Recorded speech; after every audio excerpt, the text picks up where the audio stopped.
അവന്റെ പരിശുദ്ധമായ നാമം വാഴ്ത്തപ്പെടട്ടെ. അനുഗ്രഹീതമായ ഈ വിശുദ്ധ പകലിനായിട്ട് കർത്താവിന് സ്തോത്രം ചെയ്യുന്നു.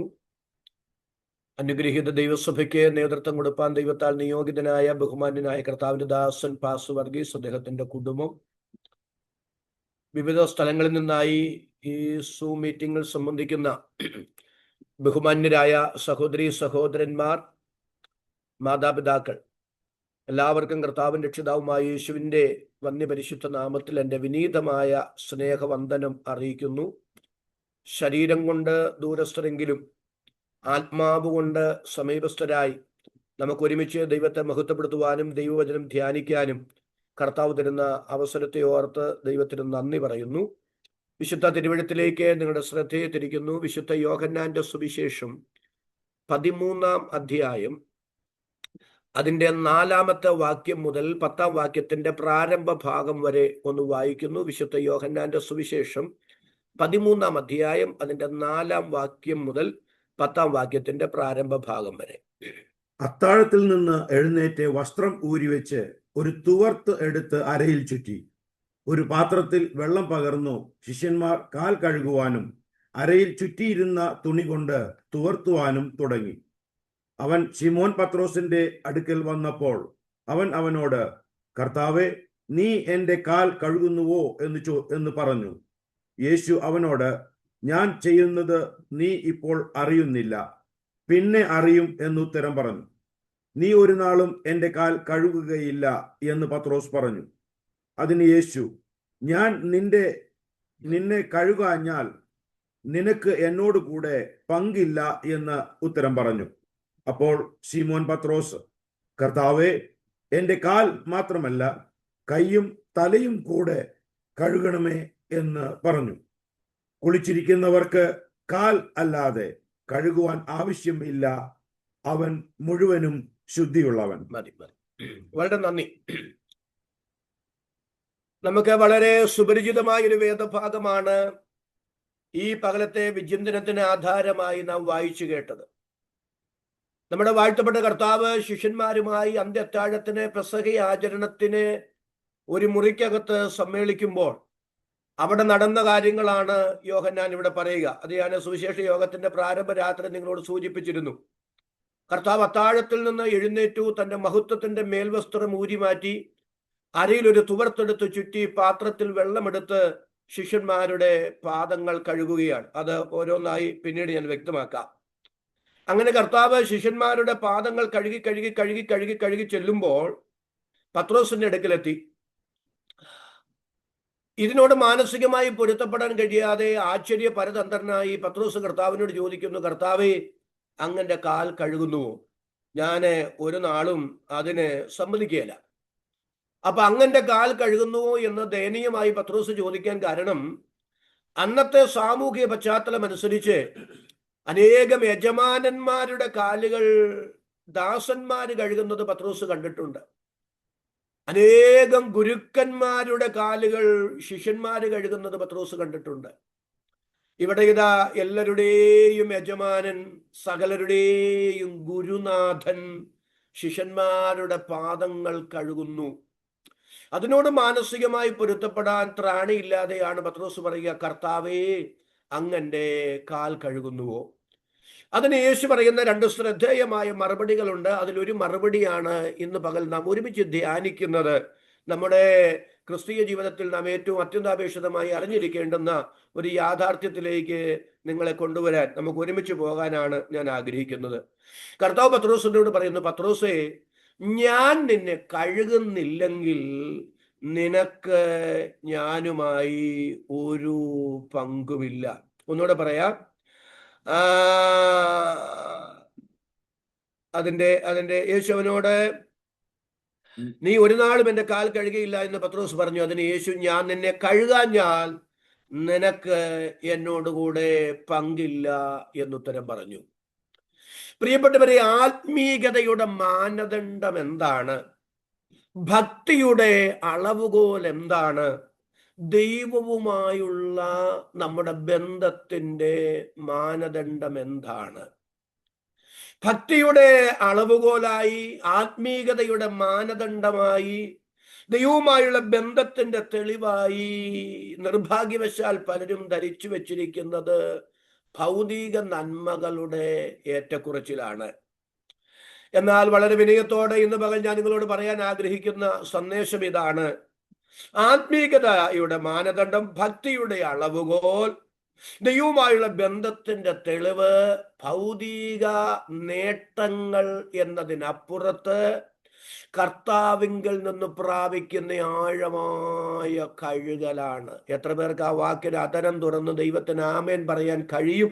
അവരെ ഓർത്ത് ഞാൻ ദൈവത്തിന് സ്തോത്രം ചെയ്യുന്നു. ശാന്തമായി ഞാൻ നിങ്ങളോട് അതൊന്ന് വ്യക്തമാക്കാം. കർത്താവ് പത്രോസിനോടാണല്ലോ ഈ കാര്യം പറയുക. പത്രോസിന്റെ ജീവിതത്തിൽ സംഭവിച്ച 2 ഇൻസിഡന്റുകൾ പറഞ്ഞിട്ട് ഇതൊന്ന് വ്യക്തമാക്കാം. ഈ ലൂക്കോസിന്റെ സുവിശേഷം വായിക്കേണ്ട 5-ാം അധ്യായമാണ്. പത്രോസിന് ഒരു രാത്രി മുഴുവൻ അധ്വാനിച്ചിട്ടും ഒരു മീൻ പോലും കിട്ടാതിരുന്ന ഒരു പരാജയത്തിന്റെ രാത്രി ഉണ്ടായി. ഒരു പരാജയത്തിന്റെ രാത്രി ഉണ്ടായി എന്ന് പറയുന്നതിനേക്കാൾ ദൈവം ഉണ്ടാക്കി കൊടുത്തെന്ന് പറയുന്നതാണ് ശരി. അത് ഞാൻ ഒന്ന് വ്യക്തമാക്കിക്കോട്ടെ. ഗലീല കടലിൽ മീനില്ലാഞ്ഞിട്ടല്ലല്ലോ പ്രിയരെ, ആയിരക്കണക്കിന് മീനുകളുണ്ട്. അതുകൊണ്ടാണല്ലോ പിറ്റേ പ്രഭാതത്തിൽ പടകിന്റെ വലത്തുഭാഗത്ത് വല ഇറക്കാൻ പറഞ്ഞപ്പോ പടക് നിറയെ, അത് പിന്നീട് നിന്നുകൊണ്ടൊന്ന് വ്യക്തമാക്കിക്കോളാം, വല നിറയെ മീൻ കയറിയത്. അപ്പൊ മീനില്ലാഞ്ഞിട്ടല്ല, ധാരാളം മീനുകൾ, ആയിരക്കണക്കിന് മീനുകൾ ആ ഗലീല തടാകത്തിലുണ്ട്. 2, പത്രോസ് അധ്വാനിക്കാഞ്ഞിട്ടുമല്ലല്ലോ. പത്രോസ് അധ്വാനിച്ചു. പത്രോസ് തന്നെ പറയുന്നുണ്ട്, കർത്താവേ, ഞങ്ങൾ രാത്രി മുഴുവൻ അധ്വാനിച്ചെന്നാണ്. അപ്പോ അധ്വാനിക്കാഞ്ഞിട്ടല്ല, രാത്രി മുഴുവൻ അധ്വാനിച്ചു. 3, പത്രോസിന് പരിചയമില്ലാഞ്ഞിട്ടാണോ? അല്ല. ആദ്യമായി മീൻ പിടിക്കാൻ പോകുന്നതല്ല പത്രോസ്. മത്സ്യബന്ധനം എന്ന് പറയുന്നത് അദ്ദേഹത്തിന്റെ തൊഴിൽ തന്നെയാണ്. ആ തൊഴിൽ മേഖലയിൽ വർഷങ്ങളായുള്ള പരിചയം പത്രോസിനുണ്ട്. അപ്പൊ മീനില്ലാഞ്ഞിട്ടല്ല, പത്രോസ് അധ്വാനിക്കാഞ്ഞിട്ടല്ല, പരിചയമില്ലാഞ്ഞിട്ടുമല്ല. മീനുണ്ടായിരുന്നിട്ടും ഒരൊറ്റ മീൻ പോലും പത്രോസിന്റെ വലയ്ക്കകത്ത് കയറിയില്ല. അധ്വാനിക്കാഞ്ഞിട്ടല്ല, രാത്രി മുഴുവൻ പത്രോസ് അധ്വാനിച്ചു. അപ്പം മീനുണ്ട്, അധ്വാനത്തിന് കുറവില്ല, പരിചയസമ്പത്ത് കൈമുതലായിട്ടുണ്ട്. പക്ഷേ എല്ലാം ഉണ്ടായിട്ടും പരാജയമായിരുന്നു ബാക്കി പത്രം. ഇന്ന് പകൽ ഈ വിശുദ്ധ സഭായോഗത്തിൽ ഞാൻ പറയാം, പ്രിയപ്പെട്ടവരെ, ചില സന്ദർഭങ്ങളിലൊക്കെ ആകസ്മികമായ അവിചാരിതമായ ചില പരാജയങ്ങളിലൂടെ, തകർച്ചകളിലൂടെ കടന്നു പോകാൻ ഒരുപക്ഷെ ദൈവം അനുവദിച്ചെന്നു വരാം. പക്ഷെ ദൈവത്താൽ അനുവദനീയമായ പരാജയങ്ങളുടെ പിറകിൽ, തകർച്ചകളുടെ പിറകിൽ, ശോധനകളുടെ പിറകിൽ തിന്മയ്ക്കല്ല നന്മയ്ക്കായി നിശ്ചയമായും ദൈവത്തിനൊരു പദ്ധതി ഉണ്ടായിരുന്നു എന്ന് നമ്മുടെ ജീവിതത്തിൽ തെളിയിച്ചു തരാൻ ദൈവം വിശ്വസ്തനാണെന്ന് ഇന്ന് പകൽ ദൈവാത്മാവ് ചില വ്യക്തികളോട് ശക്തമായി ദൈവാലോചന വിളിച്ചു പറയുന്നു. പ്രതീക്ഷിക്കാത്ത, കണക്കുകൂട്ടാത്ത ചില പരാജയങ്ങളിലൂടെ, പ്രതിസന്ധികളിലൂടെ, തകർച്ചകളിലൂടെ ആരെങ്കിലും കടന്നു പോകുന്നുണ്ടെങ്കിൽ ദൈവത്തിന്റെ ആത്മാവ് വചനത്തിലൂടെ നിങ്ങളോട് പറയുന്നു, ഈ തകർച്ചകൾ, ഈ പരാജയങ്ങൾ, ഈ ശോധനകൾ നിങ്ങളെ മുടിക്കാനല്ല, നിങ്ങളുടെ സ്വപ്നത്തിൽ പോലും നിങ്ങൾ ചിന്തിച്ചിട്ടില്ലാത്ത ചില ദൈവപ്രവർത്തികളിലേക്ക് നിങ്ങളുടെ ഗതി തിരിച്ചുവിടാനുള്ള ദൈവിക പദ്ധതികൾ അതിൻ്റെ അകത്ത് മറഞ്ഞിരിപ്പുണ്ടെന്ന് തിരിച്ചറിഞ്ഞ് സങ്കടങ്ങൾ മറന്ന് ദൈവത്തിന് സ്തോത്രം പറയാൻ ദൈവത്തിന്റെ പരിശുദ്ധാത്മാവ് ചിലരോട് ശക്തമായി ദൈവാലോചന വിളിച്ചു പറയുന്നു. അപ്പൊ ജീവിതത്തിൽ അതുവരെ ഒരിക്കലും പത്രോസ് അനുഭവിച്ചിട്ടില്ലാത്ത പരാജയത്തിലൂടെ അദ്ദേഹം കടന്നുപോയി. ആ പരാജയം എന്തിന് ദൈവം അനുവദിച്ചു എന്ന് ഒരു വാക്കൊന്ന് സ്തോത്രം ചെയ്തിട്ട് ഞാൻ പറയാൻ പ്രിയരെ. ആ പരാജയത്തിന്റെ ആ കറുത്ത രാത്രിക്ക് ശേഷമാണ് കർത്താവിന്റെ കാലടികൾ പത്രോസിനെ ലക്ഷ്യമാക്കി നടന്നടുത്തു വന്നത്. അപ്പൊ ഒരു കാര്യം കൂടെ പറയാം. പത്രോസിനോട് കർത്താവ് ചോദിക്കുന്നു, പത്രോസേ, നിന്റെ പട എനിക്കൊന്ന് തരാമോ? സന്തോഷത്തോടെ കർത്താവിന് പത്രോസ് വിട്ടുകൊടുത്തു. അപ്പൊ പരാജയത്തിന്റെ രാത്രിയിലാണ്, ആ പരാജയത്തിന്റെ രാത്രി കഴിഞ്ഞാണ് കർത്താവുമായി ഒരു എൻകൗണ്ടറിനുള്ള അവസരം പത്രോസിന് ഒരുങ്ങപ്പെട്ടത്. ഇന്ന് പകൽ ഈ ദൂത് എഴുതി വെച്ചു. നിങ്ങളുടെ ചില തകർച്ചകൾ, നിങ്ങളുടെ ചില പരാജയങ്ങൾ, ജീവിതത്തിൽ ഇതുവരെ കർത്താവിനെ അടുത്തറിഞ്ഞിട്ടില്ലാത്ത നിലയിൽ നിങ്ങളുടെ ജീവിതത്തിൽ ഒരിക്കലും മറക്കാൻ കഴിയാത്തൊരു എൻകൗണ്ടർ കർത്താവുമായി നടത്താനുള്ള ഒരു ദൈവിക പദ്ധതി അതിനകത്ത് മറഞ്ഞിരിപ്പുണ്ടെന്ന് ദൈവത്തിന്റെ പരിശുദ്ധാത്മാവ് സുശക്തമായി ഇന്ന് പകൽ ചിലരോട് ദൈവാലോചന വിളിച്ചു പറയുമ്പോൾ ആധാരം തുറന്ന് എന്നോട് ചേർന്ന് ആമേൻ പറയുന്ന എത്ര പേരുണ്ട് പ്രിയരെ? അവർക്കായി ഞാൻ ദൈവത്തിന് സ്തോത്രം ചെയ്യുന്നു, സ്തോത്രം ചെയ്യുന്നു. ഒരു കാര്യം ഞാനൊന്ന് പറഞ്ഞോട്ടെ. പത്രോസിന്റെ ആ പരാജയത്തിന്റെ രാത്രി കഴിഞ്ഞല്ലേ കർത്താവിനെ കണ്ടുമുട്ടിയത്. ഒന്നുകൂടെ പറയാം, ദൈവത്തിന് സ്തോത്രം. പെന്തക്കോസ്തിലേക്ക് നിങ്ങളൊന്ന് കടന്നു വന്നേ. ഒറ്റ പ്രസംഗത്തിൽ 3000 പേരല്ലേ മുങ്ങാൻ തയ്യാറായി നിൽക്കുന്നത്. പത്രോസ് നടന്നു പോകുമ്പോൾ നിഴല് തട്ടി രോഗികൾ സൗഖ്യമാകേണ്ടതിന് നിരത്തുകളിൽ കൊണ്ട് രോഗികളെ കിടത്തുകയല്ലേ. ഒറ്റ പ്രസംഗത്തിൽ 3000 പേരെ രക്ഷാനിർണയത്തിലേക്ക് നടത്തുന്ന, സ്നാനത്തിലേക്ക് നടത്തുന്ന പത്രോസിനെ എല്ലാവർക്കും അറിയാം. അദ്ദേഹം നടന്നു പോകുമ്പോൾ രോഗികൾ നിഴൽ തട്ടി സൗഖ്യമാകുന്നു. ആ പത്രോസിനെ എല്ലാവർക്കും അറിയാം.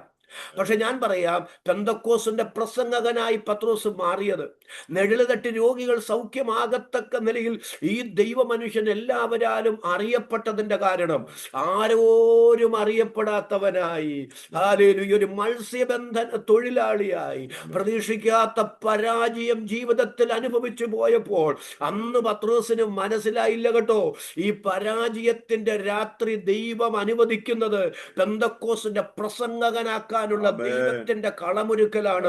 നിരത്തുകളിൽ നടന്നു പോകുമ്പോൾ നിഴല് തട്ടി രോഗികൾ സൗഖ്യമാകുന്ന ഒരത്ഭുത ശുശ്രൂഷയ്ക്ക് വേണ്ടി കർത്താവായ യേശുവിനെ കണ്ടുമുട്ടാനുള്ള ദൈവത്തിന്റെ മറയപ്പെട്ട വഴിയാണ് ഈ പരാജയത്തിന്റെ രാത്രി എന്ന് അന്ന് പത്രോസിന് മനസ്സിലായില്ല.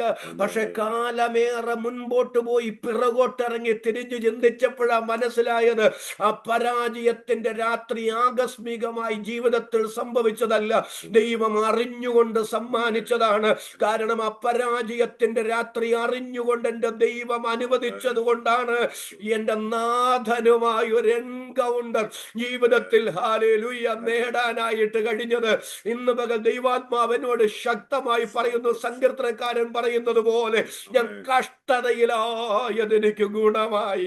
ഇന്നത്തെ സങ്കടങ്ങൾ, ഇന്നത്തെ വേദനകൾ, ഇന്നത്തെ പരാജയങ്ങൾ അല്പം ഹല്ലേലൂയ വേദനാജനകമെന്ന് തോന്നിയാലും എന്റെ സഹോദരങ്ങളെ, ഇന്നത്തെ വേദനകൾ നാളത്തെ ദൈവപ്രവൃത്തിക്ക് വഴിമാറുമ്പോൾ ഈ വേദനകൾ മറന്ന് ദൈവസന്നിധിയിൽ ആനന്ദിച്ച വേദന തന്നതുകൊണ്ട് എന്റെ ദൈവത്തിന് സ്തോത്രമെന്ന് പറയത്തക്ക നിലയിൽ ഒരു ദൈവപ്രവൃത്തി നിങ്ങളുടെ മുമ്പിൽ വെളിപ്പെട്ടു വരുമെന്ന് ഇന്ന് പകൽ ദൈവത്തിന്റെ പരിശുദ്ധാത്മാവ് ചിലരോട് വിദൂരതയിലെങ്കിലും ഹൃദയത്തെ തൊട്ട് ദൈവാലോചന വിളിച്ചു പറയുന്നു.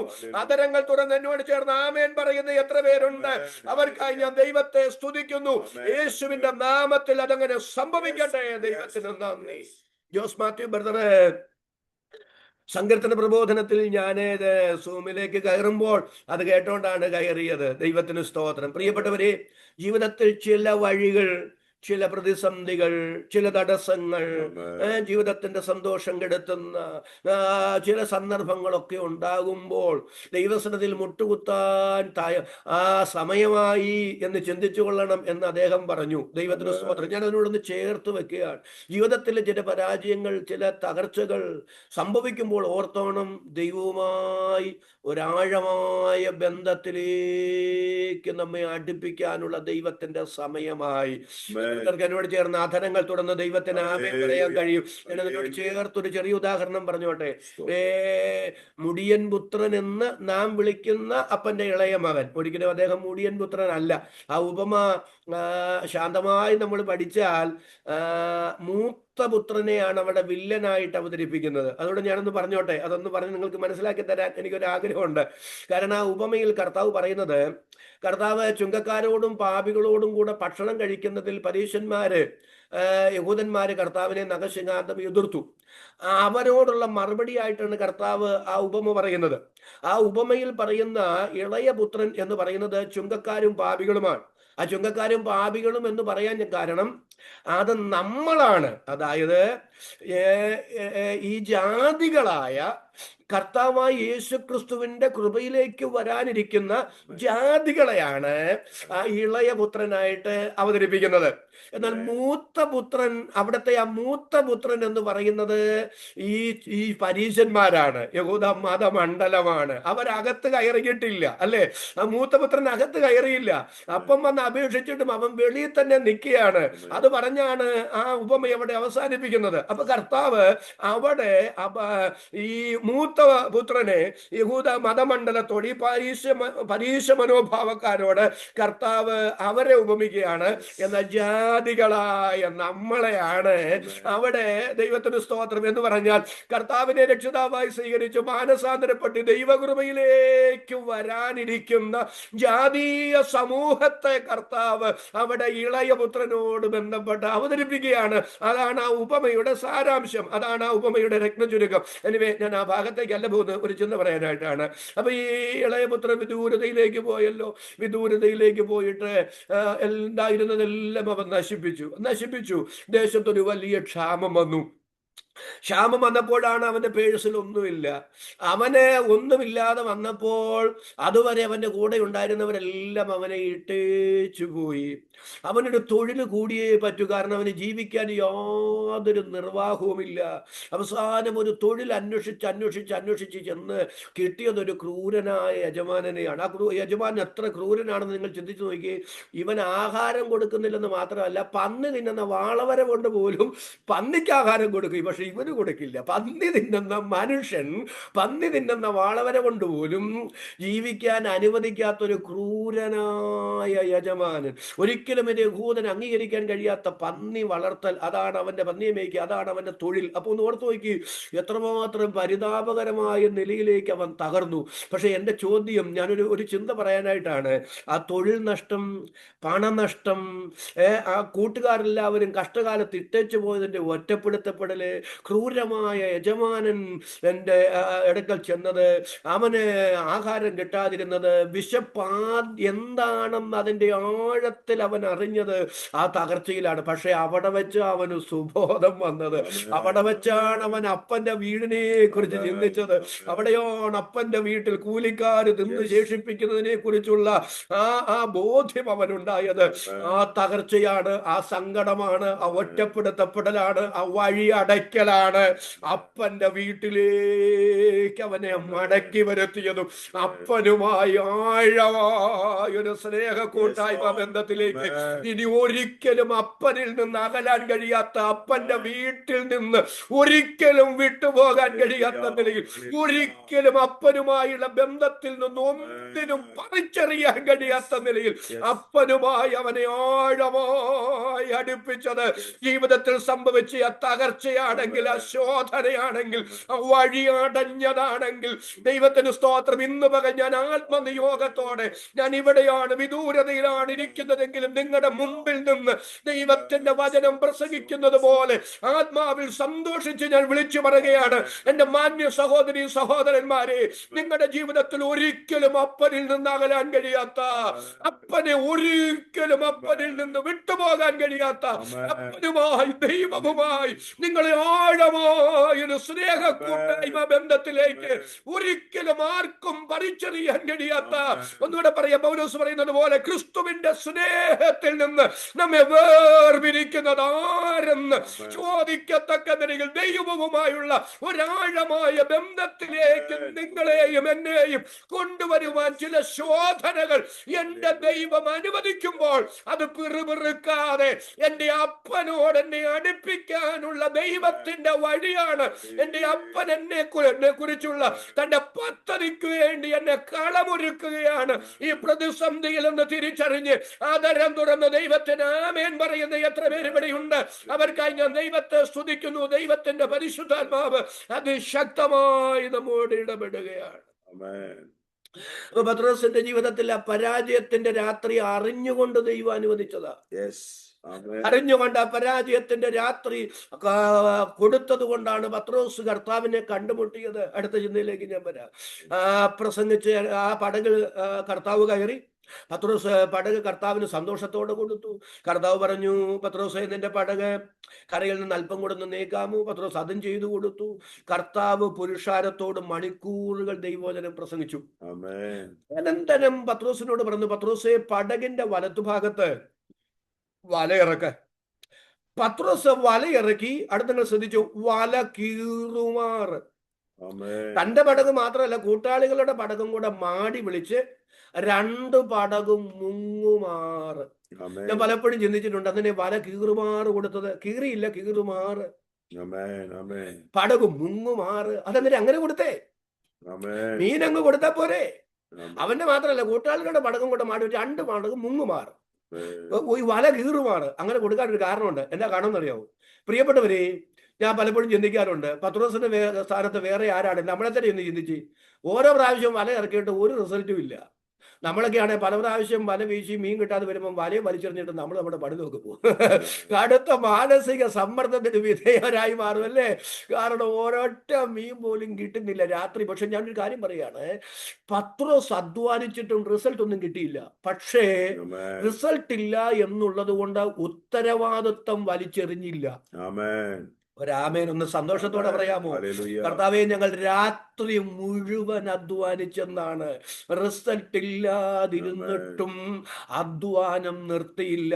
പ്രിയപ്പെട്ടവരെ, ഹല്ലേലൂയ, നിങ്ങൾ പ്രതീക്ഷിക്കുന്ന സമയത്ത് റിസൾട്ട് ഉണ്ടായില്ല എന്നുള്ളത് കൊണ്ട് പ്രാർത്ഥന നിർത്തരുതേ പ്രിയരെ, പരിശ്രമം നിർത്തരുതേ പ്രിയരെ, കർത്താവിനെ കുറിച്ച് പറയുന്നതിൽ പിറകോട്ട് പോകരുതേ പ്രിയരെ. ഇന്ന് പകൽ ദൈവത്തിന്റെ പരിശുദ്ധാത്മാവ് ചിലരോട് പറയുന്നു, നിങ്ങൾ പ്രതീക്ഷിച്ച സമയത്ത് പലതും നടന്നില്ല എന്നുള്ളത് കൊണ്ട് നടക്കില്ലെന്നൊന്നും ചിന്തിക്കണ്ട. കർത്താവിനെ പറയുന്നു, ഇരുന്നാൽ തക്ക സമയത്ത് കൊയ്യും. അതരം തുറന്ന് ആമേൻ പറയാൻ എത്ര പേർക്ക് മനസ്സുണ്ട്? തളർന്നു പോകാതെ ഇരുന്നാൽ നാം തക്ക സമയത്ത് കൊയ്യും. പ്രാർത്ഥിച്ചുകൊണ്ടേയിരിക്കുക, പ്രവർത്തിച്ചുകൊണ്ടേയിരിക്കുക, കാത്തിരിക്കുക. തളർന്ന കൈകളെയും കുഴഞ്ഞ മുഴങ്കാലുകളെയും നിവർത്താൻ ദൈവത്തിന്റെ പരിശുദ്ധാത്മാവ് ഇന്ന് പകൽ ദൈവാലോചന ചിലരോട് ശക്തമായി വിളിച്ചു പറയുന്നു. താങ്കളുടെ പ്രവൃത്തിക്ക് പ്രതിഫലം ഉണ്ടാകും നിശ്ചയമെന്ന് ഇന്ന് പകൽ ദൈവാത്മാവ് ശക്തമായി ഇടപെടുന്നു. യേശു ക്രിസ്തുവിന്റെ നാമത്തിൽ അതങ്ങനെ സംഭവിക്കട്ടെ. ആ ദൈവ ശബ്ദത്തിനായി ഞാൻ ദൈവത്തെ വാഴ്ത്തുന്നു. എനിക്കറിയാം, ഞാനിത് പറയുമ്പോൾ ചിലരോടുള്ള പ്രവചന ശബ്ദമാണിത്, വചനത്തിന്റെ പ്രവചന ശബ്ദമാണിത്. ചിലരോടുള്ള ദൈവത്തിന്റെ അരുളപ്പാടിന്റെ കൈമാറ്റമാണ്. ആ ദൈവ ശബ്ദത്തിനായി ഞാൻ ദൈവത്തെ സ്തുതിക്കുന്നു. അപ്പൊ പത്രോസേ, നീ രാത്രി മുഴുവൻ അധ്വാനിച്ചിട്ടും ഒന്നും കിട്ടാതിരുന്നിട്ടും നീ അധ്വാനിച്ചുകൊണ്ടേയിരുന്നു. ആ സങ്കടം എന്റെ ദൈവം അറിഞ്ഞു കേട്ടോ.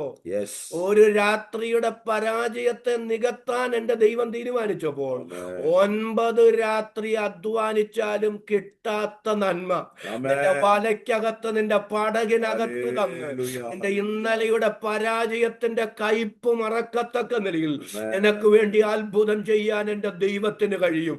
ഇന്ന് പകൽ എഴുതി വെച്ചോ, ദൈവാത്മാവ് പറയുന്ന എന്തു നിങ്ങൾ അനുഭവിക്കുന്ന വേദനകൾക്കും കയ്പിനും ആനുപാതികമായി ഒരു ദൈവപ്രവൃത്തി നമ്മുടെ ജീവിതത്തിൽ വെളിപ്പെടുത്താൻ എന്റെ ദൈവം വിശ്വസ്തനായ ദൈവമാണ്. കർത്താവ് ഇന്ന് പകൽ എന്നോട് ഇങ്ങനെ പറയാൻ പറയുന്നു, അങ്ങ് ഞങ്ങളെ ക്ലേശിപ്പിച്ച ദിവസങ്ങൾക്കും ഞങ്ങൾ പീഡനം അനുഭവിച്ച സംവത്സരങ്ങൾക്കും തക്കവണ്ണം ഞങ്ങളെ സന്തോഷിപ്പിക്കണമേ എന്ന തിരുവെഴുത്ത് പോലെ ദൈവം അറിഞ്ഞും ദൈവം അനുവദിച്ചും ദൈവത്തിന്റെ പദ്ധതിക്കായി കളമൊരുക്കാൻ ചില കയ്പ് കയ്പുകൾ നമ്മുടെ ജീവിതത്തിൽ ദൈവം അനുവദിച്ചെങ്കിൽ ആ കയ്പ് അനുഭവിച്ച നമ്മൾ ദൈവത്തിന് സ്തോത്രം, ആ കയ്പ് മറന്ന് ചില ദൈവപ്രവർത്തി കണ്ട് എന്റെ ദൈവത്തിന് സ്തോത്രം ചെയ്യുമാറ് ദൈവത്തിന്റെ ഇടപെടൽ ഉണ്ടാകുമെന്ന് കർത്താവ് ഇന്ന് മകൾ സംസാരിക്കുമ്പോൾ എന്നോട് ചേർന്ന സന്തോഷത്തോടെ ആമേൻ പറയുന്ന എത്ര പേര് ഇവിടെയുണ്ട്. അവർക്കായി ഞാൻ ദൈവത്തെ സ്തുതിക്കുന്നു. ദൈവത്തിന്റെ പരിശുദ്ധാത്മാവ് വചനത്തിന്റെ ഒരു ദൂതനോട് പറയുകയാണ്, ഇസ്രായേൽ മക്കൾ മരുഭൂമിയിലൂടെ യാത്ര ചെയ്തപ്പോൾ അവര് മാറായിൽ വരേണ്ടി വന്നു. മാറായിലെ വെള്ളം അവർ കുടിച്ചപ്പോൾ അത് കയ്പായി മാറി. ഞാനൊരു വചനത്തിന്റെ വെളിപ്പാട് പറയുകയാണ്. പക്ഷെ ആ മാറാ ദൈവം മധുരമാക്കി മാറ്റി. അതല്ല എന്റെ ചിന്ത. മാറായിലെ വെള്ളം കയ്പായിരുന്നു. അത് ആ കയ്പുണ്ടല്ലോ, അവര് ചില ദിവസങ്ങൾ വെള്ളം അന്വേഷിച്ച് നടന്നെന്ന്, എന്നിട്ടും കിട്ടിയില്ല. മരുഭൂമിയിൽ ഭക്ഷണമില്ലാതെ വെള്ളമില്ലാതെ ജീവിക്കാൻ പറ്റില്ല. പ്രത്യേകിച്ചും വെള്ളമില്ലാതെ മരുഭൂമിയിൽ ഒരു ദിവസം ജീവിക്കാൻ പറ്റില്ല. പക്ഷെ പല ദിവസം വെള്ളമില്ലാതെ വലഞ്ഞു. പല ദിവസം വെള്ളമില്ലാതെ ഒരു തുള്ളി വെള്ളം കിട്ടിയാ മതിയെന്ന് അവര് അന്വേഷിച്ച് നടക്കുമ്പോഴാണ് തടാകം കാണുന്നത്. ഓടിച്ചെല്ലുകയാണ്. നിങ്ങൾ നോക്കി എന്തൊരു പ്രതീക്ഷയോടെയാ. ചില ദിവസങ്ങൾ വെള്ളം കിട്ടാതെ അലഞ്ഞ് തിരിഞ്ഞ് അവര് വിലാശയം കണ്ട ഓടിച്ചെന്ന് അവര് കുടിച്ചിട്ട് ഒരു തുള്ളി ഇറക്കാൻ കഴിയാത്ത നിലയിൽ. അപ്പം ഞാൻ ചോദിക്കുന്നത്, വെള്ളം കിട്ടാതെ വലഞ്ഞ് നടക്കുമ്പോൾ അല്പം കയ്പാണേലും അങ്ങ് കുടിച്ചു പോകില്ലേ നമ്മള്? അല്ലേ? അതല്ലേ സത്യം. അങ്ങനാണെങ്കിൽ അവർക്ക് ആ വെള്ളം കുടിക്കാതെ വണ്ണം കയ്പെന്ന് പറഞ്ഞാൽ അതെന്നാ കയ്പാന്ന് നിങ്ങൾ ചിന്തിച്ച്. നിങ്ങളെല്ലാവരും എൻ്റെ കൂടെ വരുന്നുണ്ടെന്നാണ് ചിന്തിക്കുന്നത്. നമ്മൾ അനുഭവിച്ചിട്ടുള്ള കയ്പൊന്നും അല്ല, നമ്മൾ പ്രതീക്ഷിക്കുന്നതിനേക്കാൾ ഭയങ്കര കയ്പാണ്. കാരണം അത്ര ദിവസങ്ങൾ ദാഹിച്ച് വലഞ്ഞ് വെള്ളം കണ്ടിട്ട് അത് കുടിക്കാതിരിക്കണമെങ്കിൽ, അത് താഴേക്ക് ഇറങ്ങത്തില്ലെങ്കിൽ തൊണ്ടയിൽ നിന്ന്, അത് താഴേക്ക് ഇറക്കത്തില്ലെങ്കിൽ നാവിൽ നിന്ന്, അത് വായിൽ നിന്ന് ഇറക്കാൻ പറ്റുന്നില്ലെങ്കിൽ, അത് തുപ്പിക്കളയുന്നുണ്ടെങ്കിൽ അതിന്റെ അർത്ഥം നിങ്ങൾ എത്ര പേർക്ക് മനസ്സിലാകുന്നുണ്ട്? അതെന്നാ ഒരു കയ്പാ പ്രിയരെ. പക്ഷെ ആ കയ്പ് ദൈവം മധുരമാക്കുക മാത്രമല്ല ചെയ്തത്. ആ കയ്പ് അനുഭവിച്ചവരോടുള്ള ദൈവത്തിന്റെ വിശ്വസ്തത എങ്ങനെ ദൈവം വെളിപ്പെടുത്തിയെന്നറിയാമോ? അപ്പുറത്തൊരു ഏലീം ദൈവം ഒരുക്കി. ആ ഏലീമിന്റെ പ്രത്യേകത എന്താ? 12 നീരുറവകൾ. എത്ര പേർക്ക് ആമേൻ പറയാൻ കഴിയും? ഹല്ലേലൂയ. ഭയങ്കര കയ്പ്. ആ കയ്പ് കൊണ്ട് ഒരു തുള്ളി ഇറക്കാൻ കഴിയാതെ ദിവസങ്ങൾ വലഞ്ഞലഞ്ഞ് ദാഹിച്ച് കിട്ടിയ വെള്ളം ഭയങ്കര കയ്പ് കാരണം താഴേക്കിറക്കാൻ കഴിയാതെ അത്യന്തം കയ്പ് കൊണ്ട് അവര് ഭാരപ്പെട്ടെങ്കിൽ എന്റെ ദൈവം ആ കയ്പ് അനുഭവിച്ചവനോടുള്ള വിശ്വസ്തത നിമിത്തം എന്താ ചെയ്തെന്നറിയാമോ? ഏലീമിൽ ഒരു 12 നീരുറവ ഒഴുക്കി കൊടുത്ത് ഇന്നലെയുടെ കയ്പ് മറക്കത്തക്ക നിലയിൽ എന്റെ ദൈവം അവരുടെ മുഖത്തെ ആദരിച്ചെങ്കിൽ എന്റെ മാന്യ സഹോദര, എന്റെ മാന്യ സഹോദരി, ഈ കയ്പ് അധിക നാൾ നീളുമെന്നൊന്നും നിങ്ങൾ ചിന്തിക്കണ്ട. നിങ്ങൾ അനുഭവിക്കുന്ന ചില കയ്പുകൾ ഉണ്ടല്ലോ, ആ കയ്പുകളും മറക്കത്തക്ക നിലയിൽ ചില ഏലീമിന്റെ നീരുറവകൾ നിങ്ങൾക്ക് വേണ്ടി ദൈവം കരുതി ഒരുക്കി വെച്ചിട്ടുണ്ടെന്ന് ഇന്ന് പകൽ ദൈവാത്മാവ് ദൂത് വിളിച്ചു പറയുമ്പോൾ എന്നോട് ചേർന്ന് സന്തോഷത്തോടെ അതരം തുറന്ന് ആമേൻ പറയാൻ എത്ര പേർക്ക് മനസ്സുണ്ട്? അവർക്കായി ഞാൻ ദൈവത്തെ സ്തുതിക്കുന്നു. എന്നും തുന്നും നിനക്ക് മാറിയല്ല, മാറിയൊരു ഏലീം ദൈവം ഒരുക്കുമെന്ന് പരിശുദ്ധാത്മാവ് ശക്തമായി ഇടപെടുകയാണ്. ദൈവത്തിന് നന്ദി. അപ്പൊ നമ്മുടെ വിഷയത്തിലേക്ക് നമുക്ക് മടങ്ങി വരാം. ദൈവത്തിന് സ്തോത്രം. എന്നാൽ നമ്മുടെ ഈ വിഷയം പറഞ്ഞു പോകുമ്പോൾ ദൈവാത്മാവ് പറയുന്ന ദൂത് വചനത്തെ കൂടെ അങ്ങ് പറഞ്ഞു പോകേണ്ടി വരിക. അതുകൊണ്ട് ഞാൻ മടങ്ങി വരികയാണ്. ദൈവത്തിന് സ്തോത്രം. അപ്പൊ പത്രോസിന്റെ പടക് നിറയെ മുങ്ങുമാറ് പല കീറുമാറ് കർത്താവ് മീൻ കൊടുത്തു. ഇനി എന്റെ ചിന്തയിലേക്ക് ഞാൻ വരികയാണ്. അപ്പൊ പത്രോസിന്റെ വല നിറഞ്ഞത്, പടക് നിറഞ്ഞത് പത്രോസിന്റെ അധ്വാനം കൊണ്ടല്ല, പത്രോസിന്റെ പരിചയം കൊണ്ടുമല്ല. ഇപ്പൊ രാമേൻ ഈ ഞായറാഴ്ച സന്തോഷത്തോടെ രാമേൻ പറയാവോ? പത്രോസിന്റെ പടക് നിറഞ്ഞതേ അവന്റെ അധ്വാനം കൊണ്ടല്ല, അവന്റെ പരിചയം കൊണ്ടുമല്ല, പരിശ്രമം വിഫലമായതാ. പരിചയം നിരർത്ഥകമായതാ. പക്ഷെ പരിചയം പരാജയപ്പെട്ടെടുത്ത് പരിശ്രമം നിരർത്ഥകമായെടുത്ത് വല നിറഞ്ഞത്, പടക് നിറഞ്ഞത് ദൈവത്തിന്റെ കരുണ കൊണ്ടാണ്. എത്ര പേർക്ക് അതരം തുറന്ന് സ്തോത്രം ചെയ്ത് പറയാൻ കഴിയും? കർത്താവേ, സിംഗപ്പൂരിൽ ഞാൻ ഇരിക്കുന്നു, ലോകത്തിന്റെ ഏതെങ്കിലും രാജ്യങ്ങൾ ഞാൻ ഇരിക്കുന്നു, ഞാൻ എന്തെങ്കിലും അനുഭവിക്കുന്നുണ്ടെങ്കിൽ, എന്റെ കുടുംബം എന്തെങ്കിലും അനുഭവിക്കുന്നുണ്ടെങ്കിൽ, എന്റെ മക്കൾ എന്തെങ്കിലും അനുഭവിക്കുന്നുണ്ടെങ്കിൽ, ഞങ്ങളുടെ കഴിവ് കൊണ്ടല്ല, ഞങ്ങളുടെ മിടുക്ക് കൊണ്ടല്ല, ഞങ്ങളുടെ പ്രാപ്തി കൊണ്ടും പരിശ്രമം കൊണ്ടുമല്ല, ഞങ്ങളുടെ വിദ്യാഭിഹുത്വം കൊണ്ടല്ല, എല്ലാം ആമേൻ. ദൈവത്തിന്റെ ദാനമാണ്. ഹല്ലേലൂയ. ജനങ്ങൾ തുടർന്ന് ഹല്ലേലൂയ. സന്തോഷത്തോടെ പറയാൻ കഴിയും, ഹല്ലേലൂയ. നമ്മുടെ താഴ്ചയിൽ നമ്മെ Yes. ഉയർത്തുവാൻ. എല്ലാവരും ആ കരങ്ങൾ മുകളിലേക്ക് ഉയർത്തി, എന്നിട്ട് ആ ധനങ്ങൾ തുറന്ന് നിറകട്ടുകളോടെ ദൈവത്തിന് സ്തോത്രം ചെയ്ത് പറ. നമ്മുടെ താഴ്ചയിൽ നമ്മെ ഓർത്തവനെ, അങ്ങ് നല്ലവനല്ലോ, അങ്ങയുടെ ദയ എന്നേക്കുമുള്ളത്. സംഗീതകാരൻ പറയുന്നത് പോലെ ഞാൻ യഹോവയോട് പറഞ്ഞത്, ദൈവമേ അങ്ങന്റെ കർത്താവാകുന്നു, അങ്ങൊഴികെ എനിക്കൊരു നന്മയുമില്ല. ദൈവമാണ് നമ്മുടെ നന്മ. ഹല്ലേലൂയ. കർത്താവിനെ അറിഞ്ഞത് കൊണ്ടുള്ള നന്മയെ നമുക്കുള്ളു പ്രിയരേ. ഈ കർത്താവ് കൃപയാൽ നമുക്ക് തന്ന നന്മയെ നമുക്കുള്ളൂ. പറഞ്ഞു തീരാത്ത ദാനം നിമിത്തം ദൈവത്തിന് സ്തോത്രം. ഞാനൊരു ദൈവിക ദൂത് അവിടെ നിന്ന് പറഞ്ഞോട്ടെ, എന്നോടും കൂടിയായിട്ടാണ് എന്നങ്ങ് ചിന്തിച്ചോളൂ. ദൈവത്തിന് സ്തോത്രം. നമ്മുടെ മനസ്സിനോട് പറയണം കേട്ടോ, എന്റെ പരിശ്രമം കൊണ്ടല്ല, എന്റെ കഴിവ് കൊണ്ടല്ല, ദൈവത്തിന്റെ ഔദാര്യം കൊണ്ടാണെന്ന് തിരിച്ചറിവുണ്ടെങ്കിൽ നമുക്ക് ദൈവസനിൽ വിനയപ്പെട്ടും വിധേയപ്പെട്ടും അഹങ്കാരമില്ലാതെ ജീവിക്കാനായിട്ട് കഴിയുള്ളൂ. എത്ര പേർക്ക് സന്തോഷത്തോടെ രാമൻ പറയാൻ കഴിയും? അതിന്റെ മനോഹരമായ ഉദാഹരണം അല്ലേ പത്രോസ് തന്നെ അല്ലേ?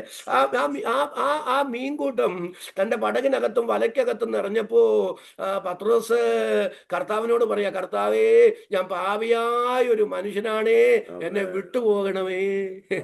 ഞാൻ ആ ഭാഗം വായിക്കുമ്പോഴൊക്കെ ചിരിക്കാറുണ്ട് കേട്ടോ.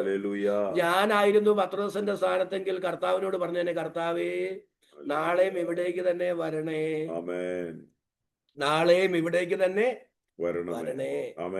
കാരണം അങ്ങനെ നാളെ ഇവിടേക്ക് തന്നെ വരണമെന്ന് പറയാൻ കാരണം, കർത്താവേ എല്ലാവരും ഇപ്പൊ നോക്കി വെച്ചേക്കുകയാണ്, ആർക്കെങ്കിലും കർത്താവ് പടക് കൊടുത്താൽ പടക് നിറയെ, വല നിറയെ മീൻ കൊടുക്കും. എന്റെ പൊന്നു കർത്താവേ, ഞാൻ അങ്ങനൊന്നും പ്രതീക്ഷിച്ചല്ലേ തന്നത്.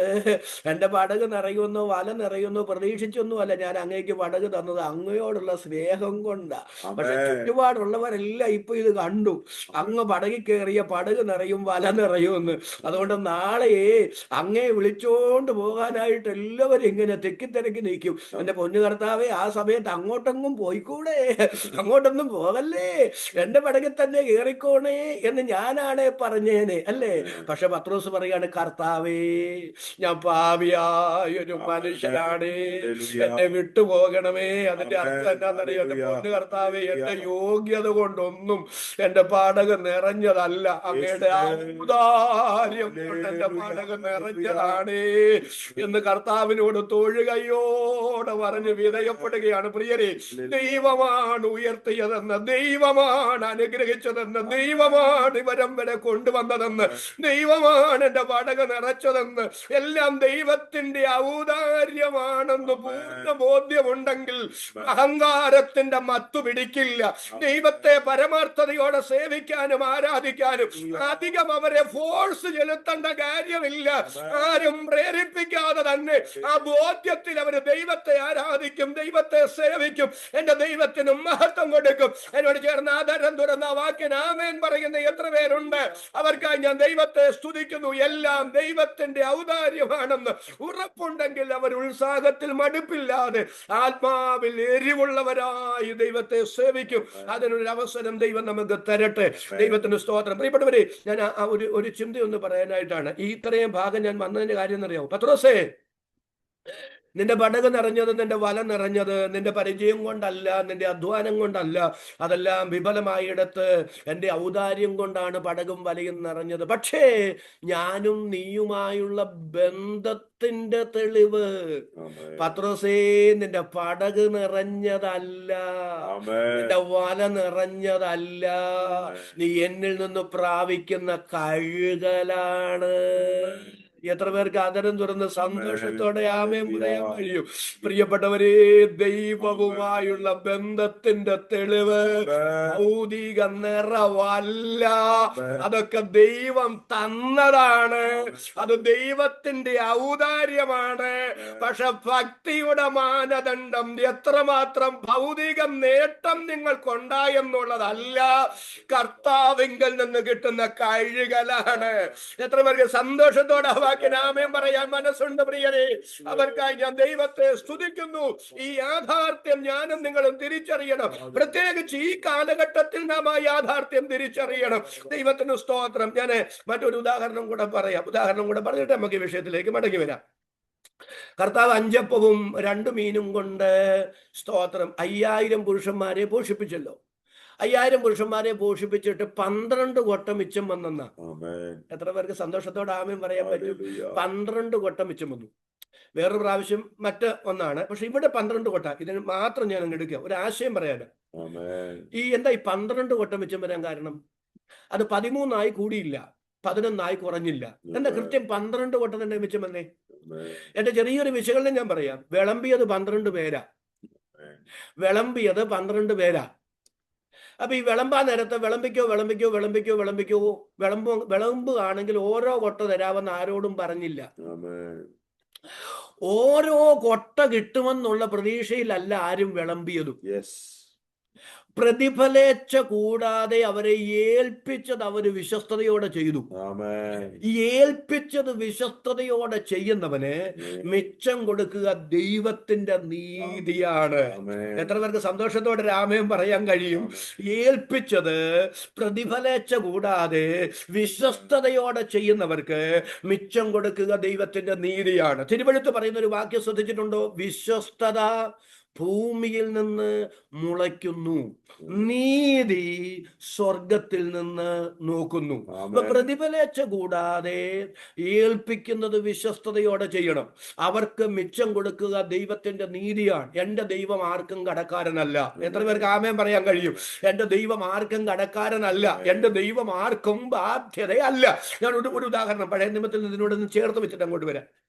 ഈ അബ്രഹാം തന്റെ വീട്ടിൽ സകലത്തിനും മൂപ്പൻ എലയാസറിനോട് പറയുകയാണ്, എന്റെ മകൻ ഇസ്ഹാക്കിന് നീ ഈ ചുറ്റുപാടുകളിൽ നിന്ന് ജാതീയ സ്ത്രീയിൽ നിന്ന് ഒരു ഭാര്യയെ കൊണ്ടുവരാതെ എന്റെ പിതൃദേശത്ത് എന്ന് അവനൊരു ഭാര്യയെ കണ്ടുപിടിക്കണം, ഒരു വധുവിനെ കൊണ്ടുവരണം. എലയാസർ പറയുകയാണ്, യജമാനെ എനിക്കൊരു അല്പം പ്രയാസമുള്ള കാര്യമാണ്. കാരണം അല്പപ്രയാസമുള്ള കാര്യമാണെന്ന് പറയാം. ചെറുക്കനെ കൊടുത്ത് കൊണ്ടുപോകുന്നൊന്നുമില്ല. ഒരു സ്ഥലത്ത് ചെന്നിട്ട് ഇന്നാരുടെ മോനെ ഒരു പെങ്കൊച്ചിനെ വേണം തരാമോ എന്നൊന്നും ചോദിച്ചാൽ അങ്ങനൊന്നും അതത്ര ഈസി ആയ കാര്യമൊന്നും അല്ല. അതെനിക്ക് മാനുഷികമായി പ്രയാസമാണ്. പക്ഷെ അബ്രഹാം, ഞാൻ ആ വാക്യമൊക്കെ വായിച്ച് ഒത്തിരി ദൈവത്തിന് നന്ദി പറഞ്ഞിട്ടുണ്ട്. വിശ്വാസികളുടെ പിതാവായ അബ്രഹാം എലയാസറിനോട് പറയുകയാണ്, എന്റെ ദൈവം തന്റെ ദൂതനെ നിനക്ക് മുമ്പേ അയച്ച് കാര്യം സാധിപ്പിച്ചു തരും. ആമേൻ. അതെന്നാ ദൈവം ഇസ്ഹാക്കിന്റെ കാര്യത്തിൽ ദൂതനെ അയച്ച് കാര്യം സാധിപ്പിച്ചു തരുമെന്ന് ഇങ്ങനെ ഉറപ്പോടെ പറയാൻ കാരണമുണ്ട്. ഒന്നുകൂടെ ഒന്ന് പറയാം. നിങ്ങൾക്ക് അല്പം ആശയക്കുഴപ്പം ഉണ്ടാകാൻ സാധ്യതയുണ്ട്. പക്ഷെ ഒന്ന് ശ്രദ്ധിച്ച് കേട്ടിട്ട് നിങ്ങൾ അതൊന്ന് വിശകലനം ചെയ്യാവുള്ളൂ. സത്യത്തിൽ അബ്രഹാം പിടിച്ചു മേടിച്ച മകൻ അല്ല ഇസ്ഹാക്ക്. ഒന്ന് വ്യക്തമായിക്കോട്ടെ. അബ്രഹാം പിടിച്ചു മേടിച്ച മകൻ അല്ല ഇസ്ഹാക്ക്. പറയാം. ഈ അബ്രഹാം ഇസ്ഹാക്കിനെ പ്രതീക്ഷിച്ചിരുന്നൊരു കാലം ഉണ്ടായിരുന്നു. ഞാൻ നിനക്കൊരു മകനെ തരുന്നൊക്കെ പറഞ്ഞില്ലേ? അബ്രഹാം പ്രതീക്ഷയോടെ കാത്തിരുന്നു. അതിനുശേഷമാണ് സാറായുടെ സ്വാധീനത്തിന് വഴങ്ങി വളഞ്ഞ വഴിയിലൂടെ ഇസ്മായേൽ വീട്ടിലുണ്ടായത്, കാട്ടുകഴുത വീട്ടിലുണ്ടായത്. ഇസ്മായേൽ ഉണ്ടായ ശേഷം ദൈവം ഒരിക്കൽ അബ്രഹാമിന്റെ അടുക്കൽ വന്ന് പറഞ്ഞു, അബ്രഹാമേ, നിന്റെ ഭാര്യ സാറ നിനക്കൊരു മകനെ പ്രസവിക്കും, അവൻ ഇസ്ഹാക്ക് എന്ന് പേരിടണം, ഞാൻ നിനക്കൊരു മോനെ തരുമെന്നൊക്കെ പറഞ്ഞപ്പോൾ സന്തോഷം കൊണ്ട് അബ്രഹാം തുള്ളിച്ചാടിയെന്നല്ല വായിക്കുന്നത്. അബ്രഹാം തിരിച്ച് ദൈവത്തോട് പറയാണ്, ദൈവമേ, എന്റെ നാടൻ ഭാഷയോട് ചേർത്ത് പറഞ്ഞോട്ടെ, ഇനി പുതിയ മോനെ ഒന്നും വേണ്ട ദൈവമേ, ഇസ്മായേൽ അങ്ങയുടെ മുൻപാകെ ജീവിച്ചിരുന്നാൽ മതി. നിങ്ങൾ എത്ര പേര് അത് വായിച്ചിട്ടുണ്ട്? ഇസ്മായേൽ അങ്ങയുടെ മുൻപാകെ ജീവിച്ചിരുന്നാൽ മതി, പുതിയ മോനെ തരാം, ഇസ്ഹാക്കിനെ തരാമെന്ന് പറഞ്ഞപ്പോ ആമേൻ ദൈവമേ, അങ്ങനെ നടക്കട്ടെന്നല്ല അബ്രഹാം പറയുന്നത്. ദൈവമേ, ഇപ്പൊ ഒരു മോനെ എനിക്ക് തന്നിട്ടുണ്ടല്ലോ ഇസ്മായേല്, എന്റെ കണ്ണടയുന്നതിന് മുമ്പ് അവന് കേടൊന്നും വരാതെ അവനെ അങ്ങ് സൂക്ഷിച്ചാ മതി, അവനിൽ ഞാൻ തൃപ്തനാണെന്നാണ് അബ്രഹാം പറഞ്ഞു വെക്കുന്നതിന്റെ അർത്ഥം. എത്ര പേർക്ക് മനസ്സിലാവുന്നുണ്ട്? ഒരു ഇസ്ഹാക്കിനെ കിട്ടിയില്ലെങ്കിലും ആര് തൃപ്തനായിരുന്നു? അബ്രഹാം തൃപ്തനായിരുന്നു. ആരിൽ തൃപ്തനായിരുന്നു? ഇസ്മായേലിൽ തൃപ്തനായിരുന്നു. പക്ഷെ അബ്രഹാമേ, നീ ഇന്ന് ഇസ്മായേലിൽ തൃപ്തനാണെങ്കിലും ഒരു ഇസ്ഹാക്കിനെ കൊണ്ട കൂടാരത്തിൽ തരണമെന്ന് ദൈവത്തിന് പദ്ധതി ഉണ്ടെങ്കിൽ നീ ചോദിച്ചില്ലെങ്കിലും കൊണ്ടത്തരാൻ എന്റെ ദൈവം വിശ്വസ്തനാണ്. ഞാൻ ഇന്ന് പകൽ ചിലരോട് ദൈവാത്മാവിന്റെ നിയോഗത്തോടെ ദൂത് പറയുകയാണ്. നിങ്ങൾ ഇന്ന് പകൽ പലതിലും തൃപ്തരാണെങ്കിലും നിങ്ങൾ ചോദിക്കാത്ത, നിങ്ങൾ ആഗ്രഹിക്കാത്ത ചിലതുകൂടെ നിങ്ങൾക്ക് കൊണ്ടത്തരണമെന്ന് ദൈവത്തിന് പദ്ധതി ഉണ്ടെങ്കിൽ അതും ചെയ്യാൻ എന്റെ ദൈവം വിശ്വസ്തനാണെന്ന് ദൈവാത്മാവ് ആലോചന പറയുമ്പോൾ ആദരം തുറന്ന് ദൈവത്തിന് സ്തോത്രം പറയാൻ എത്ര പേർക്ക് മനസ്സുണ്ട് പ്രിയരെ? അവർക്കായി ഞാൻ ദൈവത്തെ സ്തുതിക്കുന്നു. അവിടെ ധാരാളം കാര്യങ്ങൾ പറയണമെന്ന് എനിക്ക് ആഗ്രഹമുണ്ട്. പക്ഷെ എല്ലാം വിഴുങ്ങുകയാണ്. ഒത്തിരി നേരം നിൽക്കാൻ ഞാൻ ആഗ്രഹിക്കുന്നില്ല. നമ്മൾ താലോലിച്ചുകൊണ്ട് നടന്ന പലതും ദൈവം തരാൻ തരാതിരുന്നിട്ടുണ്ട്. എന്നാൽ പ്രതീക്ഷിക്കാഞ്ഞ പലതും ദൈവം തന്നിട്ടുമുണ്ട്. ദൈവത്തിന്റെ വിശ്വസ്തത എത്രയോ വലുതാണ്. നിങ്ങളൊന്ന് ചിന്തിച്ചു നോക്കി. ചോദിക്കാത്ത പലതും, ചിന്തിക്കാത്ത ചിലതും, ആഗ്രഹിക്കാത്ത പലതും എൻ്റെ ദൈവം തന്നില്ലേ? അതൊക്കെ തന്നതല്ലേ പ്രിയരേ? ഹല്ലേലൂയ.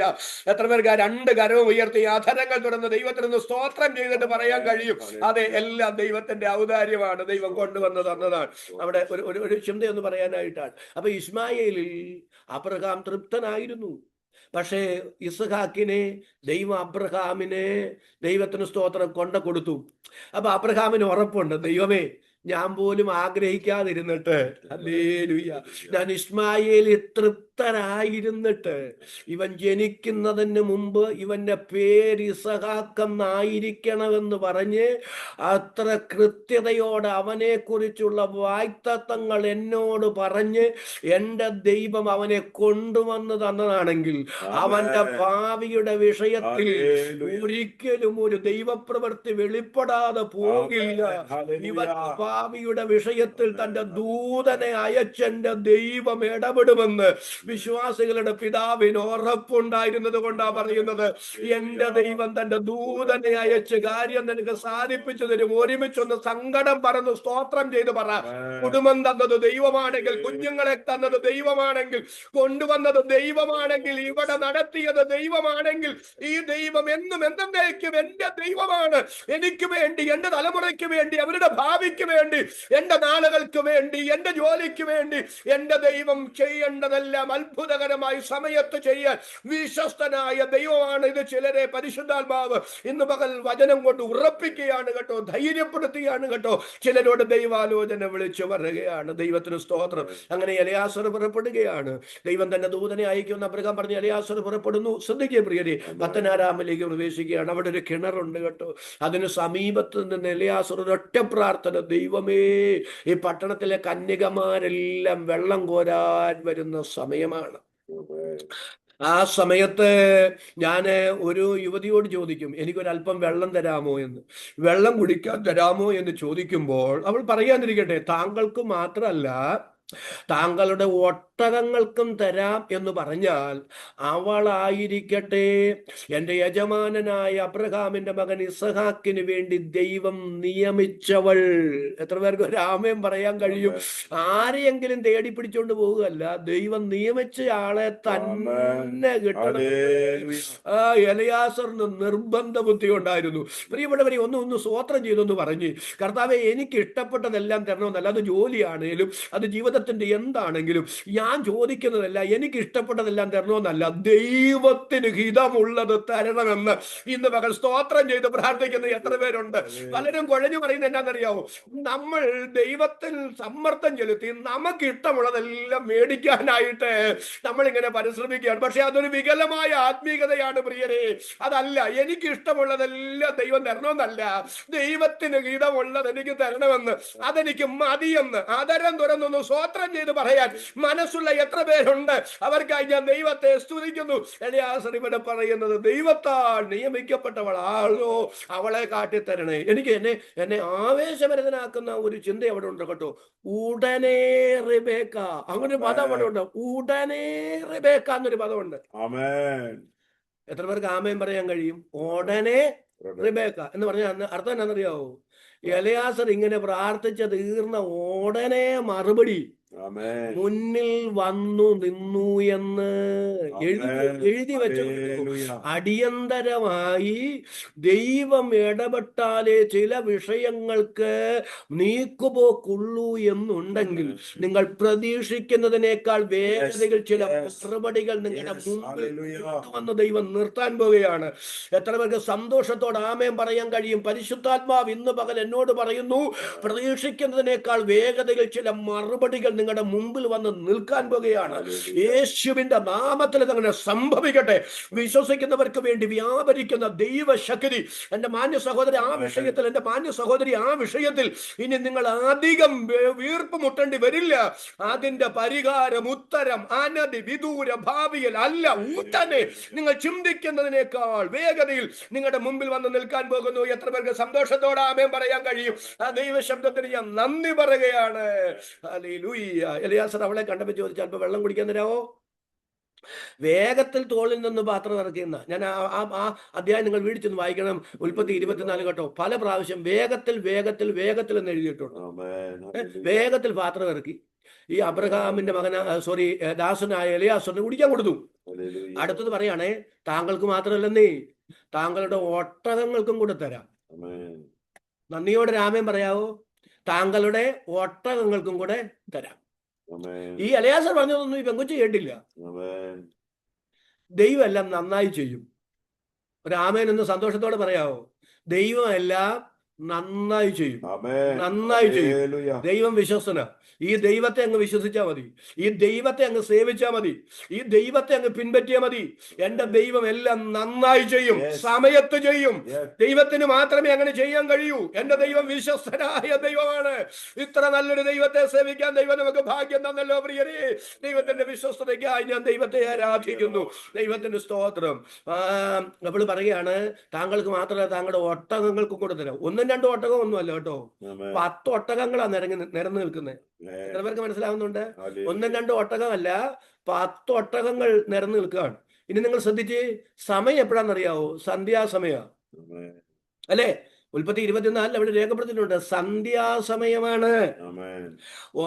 ഒരു പെൺകുട്ടി അങ്ങനെ റിസ്ക് എടുക്കുകയല്ല. കാരണം ഓരോ ഒട്ടകം കുടിക്കുന്ന വെള്ളം എന്നൊക്കെ എന്നാ കുടിയാ ഇവിടെ പറയുകയാണ്, ഓരോ ഒട്ടകത്തിനല്ല, 10 ഒട്ടകങ്ങൾക്ക് വെള്ളം കോരി തരാമെന്ന്.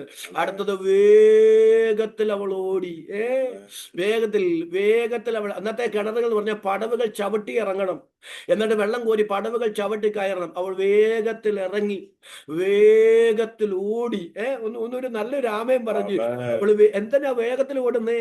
സന്ധ്യയാന്ന്, രാത്രിയാകാൻ പോവാന്ന്. അതിന് മുമ്പ്, ആ ഇരുട്ടേറെ വൈകുന്നതിന് മുമ്പ് ഈ ഒട്ടകങ്ങൾക്കെല്ലാം വെള്ളം കോരി കൊടുത്തേ പറ്റൂ. ആ പെൺകുട്ടി ഓടുകയാണ്, കിണറ്റിൽ ഇറങ്ങുകയാണ്, വെള്ളം കോരുകയാണ്, അവൾ തിരിച്ചു കയറുകയാണ്, അവൾ ഓടി വന്ന് ഒഴിക്കുകയാണ്, വീണ്ടും ഓടുകയാണ്. ഒന്നും നിങ്ങളുടെ ഭാവനയിൽ അതൊന്ന് കട്ടേ പ്രിയരെ. അവൾ ഓടുന്നു, ഇറങ്ങുന്നു, കോരുന്നു, കയറുന്നു, ഒഴിക്കുന്നു. ചുരുക്കി പറഞ്ഞാൽ എന്തൊരു ബന്ധപ്പാടാ. അവൾ ഇങ്ങനെ ഓടുമ്പോ, ഇറങ്ങുമ്പോ, കയറുമ്പോ, കോരുമ്പോ കാണുന്ന മനുഷ്യര് മൂക്കത്ത് വിരൽ വെച്ചോണ്ട് പറയാം, എന്റെ പെങ്കൊച്ചെ, നിനക്ക് ഇതിന്റെ വലിയ കാര്യമുണ്ടോ? എവിടെ നിന്നോ വന്നോ, എവിടേക്കോ പോകുന്ന ഒരു വഴിപോക്കൻ അല്പം വെള്ളം കുടിക്കാൻ ചോദിച്ചപ്പോ നിനക്ക് മാന്യമായിട്ട് അങ്ങേർക്ക് വെള്ളം കൊടുത്തു വിട്ടാ പോരെ? നീ 10 ഒട്ടകങ്ങൾക്ക് വെള്ളം കോരി കൊടുക്കാനായിട്ട് ഈ റിസ്ക് ഏറ്റെടുക്കേണ്ട വല്ല കാര്യമുണ്ടോ? ഇങ്ങനെ നിനക്ക് പരിചയമുണ്ടോ? ഒരു പരിചയവും ഇല്ലാത്ത ഒരു അപരിചിതന് അങ്ങേർക്ക് വേണമെങ്കിൽ ആ ഒട്ടകങ്ങൾക്ക് വെള്ളം കോരി കൊടുത്താൽ പോലെ, നിനക്ക് ഇതിന്റെ റിസ്ക് വല്ലോ ഏറ്റെടുക്കേണ്ട കാര്യമുണ്ടോ എന്ന് നാട്ടുകാർ മാറി നിന്ന് കമന്റ്സ് പാസ്സാക്കാൻ സാധ്യതയുണ്ട്. പക്ഷെ ഇവൾ ഓടുമ്പോഴുണ്ടല്ലോ, ഇവൾ ഇറങ്ങുമ്പോഴുണ്ടല്ലോ, അല്ലേലും ഇവൾ കോരുമ്പോഴുണ്ടല്ലോ, എലിയാസർ മാറി നിന്ന് മനസ്സിൽ പറയുന്ന ഒരു കാര്യം ഉണ്ടാകാം. എന്റെ ചിന്ത പറയുകയാണ്, എന്റെ കുഞ്ഞെ, നീ വെറുതെ ഓടുന്നതല്ല, നീ വെറുതെ ഇറങ്ങുന്നതല്ല, നീ വെറുതെ കോരുന്നതല്ല, നീ വെറുതെ അധ്വാനിക്കുന്നതല്ല. നിന്റെ മൂക്കിനിടാൻ 1/2 ശേക്കൽ പൊന്മൂക്കൂത്തി എന്റെ കയ്യിലുണ്ട്, നിന്റെ കൈക്കിടാൻ 10 ശേക്കൽ പൊൻവള എന്റെ കയ്യിലുണ്ട്. ഞാൻ അവിടെ സന്ദർഭോചിതമായി ഒരു കാര്യം കൂടെ പറഞ്ഞോട്ടെ. ഇന്ന് ഞങ്ങളെപ്പോലെയുള്ള എലിയാസർമാരായിരുന്നെങ്കിൽ, എന്ന് പറഞ്ഞാൽ ഞങ്ങളെപ്പോലെയുള്ള പ്രസംഗകരായിരുന്നെങ്കിൽ, ആദ്യം ചെന്നിട്ട് പൊന്മൂക്കൂത്തി ഉയർത്തി കാണിച്ചേനെ, ആ പൊൻവളയും ഉയർത്തി കാണിച്ചേനെ. എന്നിട്ട് നാട്ടുകാരോട് മുഴുവൻ പറഞ്ഞേനെ, എനിക്കും ഒട്ടകങ്ങൾക്കും ആരെല്ലാം വെള്ളം കോരിത്തരുന്നോ അവർക്കുള്ളതാണ് മൂക്കൂത്തി, അവർക്കുള്ളതാണ് പൊൻവള. അങ്ങനെ അവിടെങ്ങാനും ചെന്ന് പൊന്മൂക്കൂത്തിയും പൊൻവളയും ഉയർത്തി കാണിച്ചിരുന്നെങ്കിൽ കൂട്ടേടി നടന്നേനെ അവിടെ. നീ കോരണ്ട, ഞാൻ കോരാം എന്നും പറഞ്ഞ് വെള്ളം കോരാനുള്ള തത്രപ്പാട് അവിടെ നടന്നേനെ. ചുരുക്കി പറഞ്ഞ കൂട്ടയടിയും കൂട്ടത്തത്രപ്പാടും അല്ലാതെ ഒട്ടകങ്ങൾക്കൊന്നും വെള്ളം കിട്ടാൻ യാതൊരു സാധ്യതയില്ല. കാരണം ആരും ആരെയും കോരാൻ അനുവദിക്കത്തില്ല. കാരണം അതിനകത്തൊരു സൈക്കോളജി ഉണ്ട്. ഞാൻ കോരി കൊടുക്കാം, എനിക്ക് കിട്ടിയാൽ മതി, എനിക്ക് കിട്ടുന്നില്ലെങ്കിൽ നിനക്കും കിട്ടാൻ ഞാൻ സമ്മതിക്കുകയില്ല. അതുകൊണ്ട് വെള്ളം കോരിക്കൊണ്ട് വരാൻ ഒട്ടകങ്ങൾക്ക് കൊടുക്കാൻ ആരും സമ്മതിക്കില്ല. പക്ഷെ എലിയാസർ ആ മൂക്കൂത്തി ഉയർത്തി കാട്ടിയില്ല കേട്ടോ, പൊൻവള ഉയർത്തി കാട്ടിയില്ല കേട്ടോ.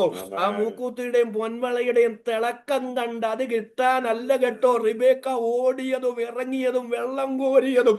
അവള് പ്രതിഫലേച്ഛ കൂടാതെ, എത്ര പേർക്ക് അതരം തുറന്ന് ആമേൻ പറയാൻ കഴിയും? അവള് പ്രതിഫലേച്ഛ കൂടാതെ, ഹല്ലേലൂയ. ഹൃദയംഗമമായ മനുഷ്യനെ സ്നേഹിച്ചാണ് അദ്ദേഹത്തിന് ഒട്ടകങ്ങൾക്കും വെള്ളം കോരി കൊടുക്കാമെന്ന് പറഞ്ഞത്.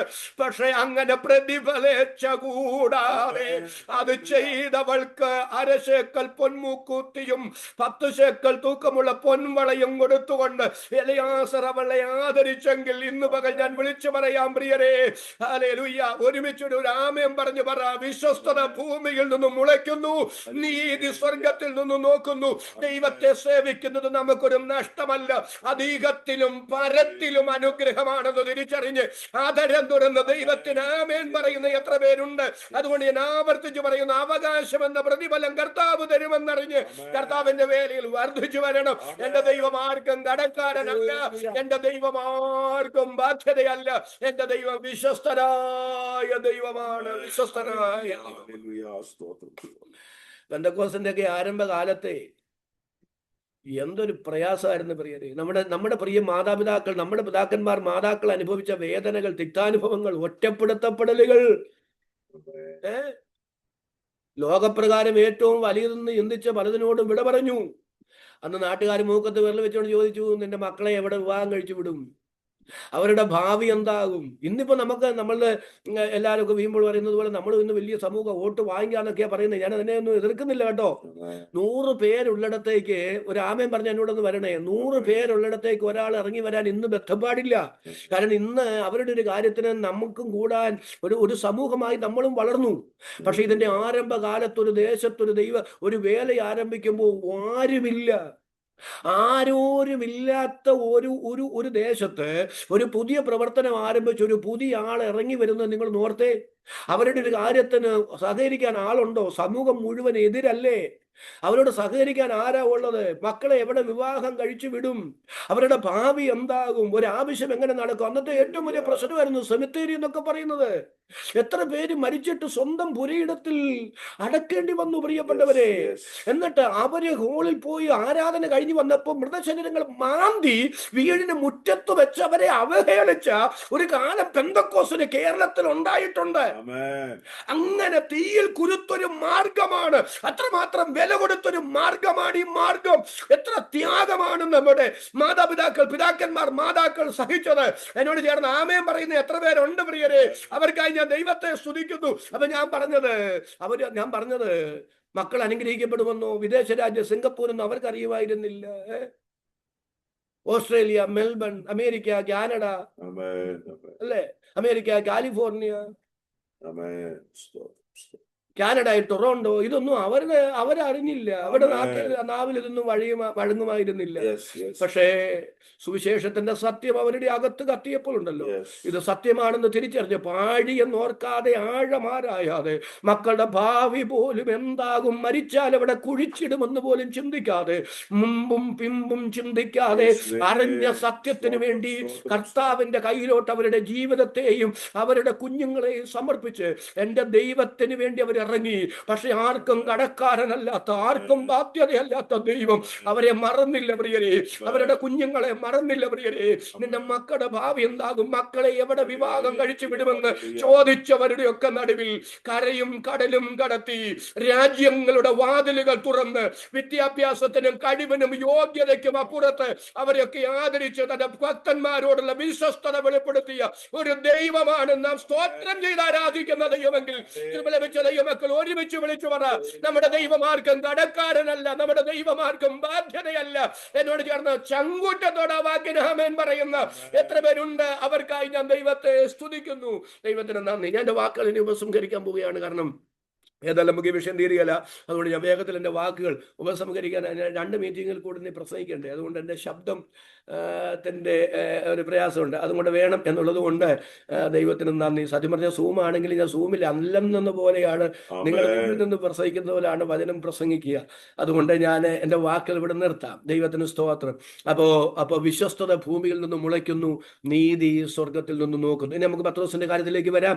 ദൈവത്തിന് സ്തോത്രം. ഇപ്പൊ വിളമ്പിയത് 12 പേരാണ്. വിളമ്പിയവർക്ക് ഓരോ കൊട്ട കൊടുക്കാൻ കർത്താവിന് ഇഷ്ടം തോന്നി. കൊട്ടക്കണക്കിന് കിട്ടുമെന്നുള്ള പ്രതീക്ഷയിലല്ല അവർ വിളമ്പിയത്. പക്ഷേ അവരെ ഏൽപ്പിച്ചത് അവർ വിശ്വസ്തയോടെ ചെയ്തു. വിശ്വസ്തയോടെ ചെയ്തവർക്ക് ഓരോ കൊട്ട കൊടുക്കാൻ കർത്താവിന് പ്രസാദം തോന്നി. ഞാൻ ഒരു കാര്യം ഒന്ന് സ്തോത്രം ചെയ്ത് പറഞ്ഞോട്ടെ. ആർക്കെങ്കിലും ദൈവം എന്തെങ്കിലും കൊടുത്താൽ അസൂയ കൊണ്ട് അവരെ കുറ്റം പറയില്ല കേട്ടോ. ഒരാമേനൊന്ന് പറ. ആമേൻ. ആർക്ക് ദൈവം എന്ത് നന്മ കൊടുത്താലും ആമേൻ. ഹൃദയപൂർവ്വം ഒന്ന് സ്തോത്രം ചെയ്യുക. ആമേൻ. ആമേൻ. അവരെ വിമർശിക്കാനൊന്നും നടക്കണ്ട. കാരണം ഇന്ന് അവർക്ക് കിട്ടിയതേ നമുക്കറിയൂ. പക്ഷെ ഇന്ന് അവർക്ക് കിട്ടാൻ അവരുടെ ജീവിതത്തിൽ എന്തോ നന്മ ദൈവം കണ്ടിട്ടുണ്ട്. ഇന്നലകൾ എന്തോ നീതി എൻ്റെ ദൈവം കണ്ടിട്ടുണ്ട്. ഹല്ലേലൂയ. മറ്റുള്ളവരുടെ നന്മയിൽ സന്തോഷിക്കാൻ ഒരു മനസ്സ് ദൈവം നമുക്ക് തരട്ടെ. എന്നോട് ചേർന്ന് എത്ര പേർക്ക് സന്തോഷത്തോടെ രാമയം പറയാൻ കഴിയും? ദൈവത്തിന് നന്ദി, ദൈവത്തിന് നന്ദി. പക്ഷേ നിങ്ങൾ നിങ്ങൾ ശ്രദ്ധിക്കുക, ഓരോരുത്തർക്കും ഓരോ കൊട്ട. മത്തായിക്കും പത്രോസിനും യാക്കോബിനും യോഹന്നാനും എല്ലാവർക്കും ഓരോ കൊട്ട. പക്ഷെ പത്രോസേ ഈ ഒരു കൊട്ട അപ്പം നിനക്ക് കിട്ടി, അത് സത്യമാണ്. ഇത് പറഞ്ഞ് ഞാൻ അവസാനിപ്പിക്കുകയാണേ. പക്ഷെ ഞാനും നീയുമായുള്ള ബന്ധത്തിന്റെ തെളിവുണ്ടല്ലോ.